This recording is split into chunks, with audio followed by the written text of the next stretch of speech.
할렐루야. 예수님의 사랑으로 성도 여러분을 사랑합니다. 젊은 시절 성경이 심취한 적이 있었습니다.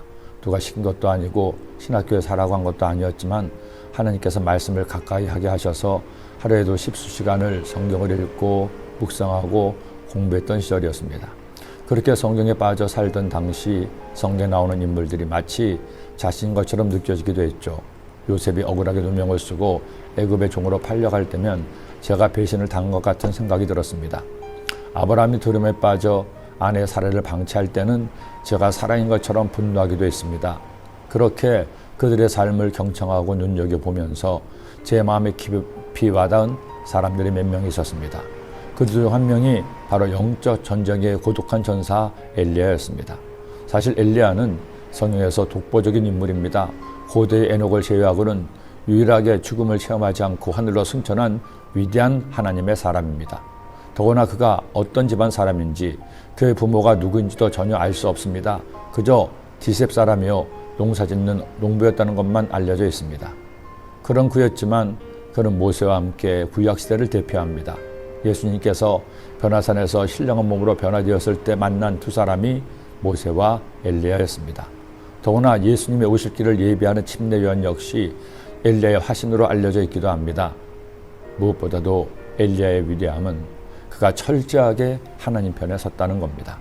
아합과 이세벨 왕조로 인해서 온 나라가 야훼 하나님을 버리고 우상을 숭배하던 암울한 시절 그는 홀로 한 나라와 맞짱을 떴습니다.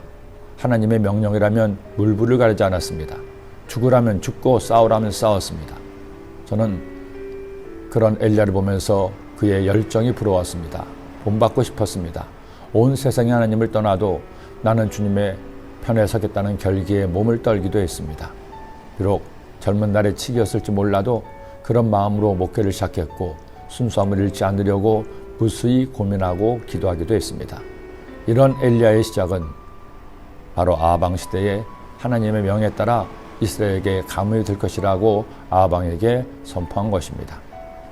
길르앗에 우거하는 자 중에 디셉 사람 엘리야가 아합에게 말하되 내가 섬기는 이스라엘 하나님 야훼께서 살아계심을 두고 맹세하노니 내 말이 없으면 수년 동안 비도 이슬도 있지 아니하리라 하니라. 이 말을 들은 아합 처음에는 장난인 줄 알았습니다.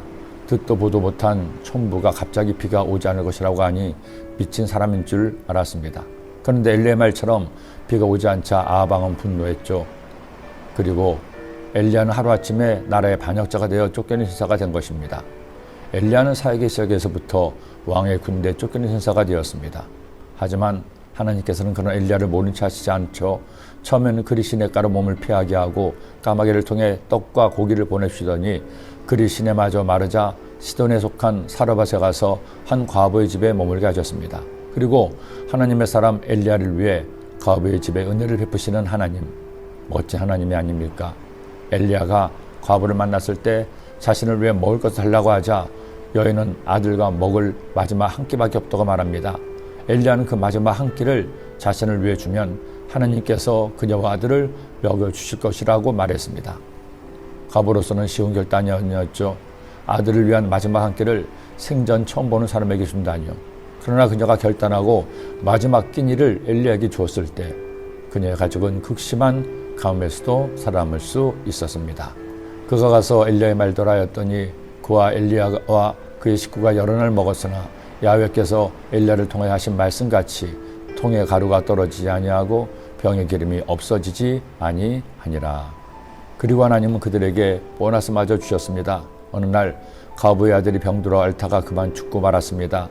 그때 엘리야는 죽은 아들을 위해 하나님께 기도해서 아들을 살려준 것이죠. 외롭고 고독한 엘리야였습니다. 아무도 그의 편에 서지 않고 그는 야훼 하나님 편에 섰다가 죽음의 위기를 만나기도 했습니다. 그러나 하나님은 하나님의 편에 선 사람을 결코 외면하지 않으십니다. 방치하지 않습니다. 반드시 지켜주시고 돌보시고 먹여주시고 살려주십니다. 우리 하나님을 신뢰합시다. 아합 시대처럼 하나님을 떠난 이들이 많은 이 시대에 하나님은 이 시대의 엘리야를 찾고 계십니다. 지금 여러분은 하나님 편에 서 있습니까? 광복 77주년인 오늘 하나님이 여러분에게 묻고 계십니다. 기도드립니다. 하나님 아버지, 오늘은 해방된 지 77년 정부가 수립된 지 74년이 되는 귀한 날입니다. 그러나 아직도 현실은 암담하고 이 땅에 주님을 믿지 않은 영혼들이 너무나 많습니다. 우리가 엘리야처럼 하나님을 위해서 충성된 일꾼 되게 하시고 주의 복음을 담대하게 외치는 하나님의 자녀 되게 하여 주옵소서. 예수님의 이름으로 기도드립니다. 아멘.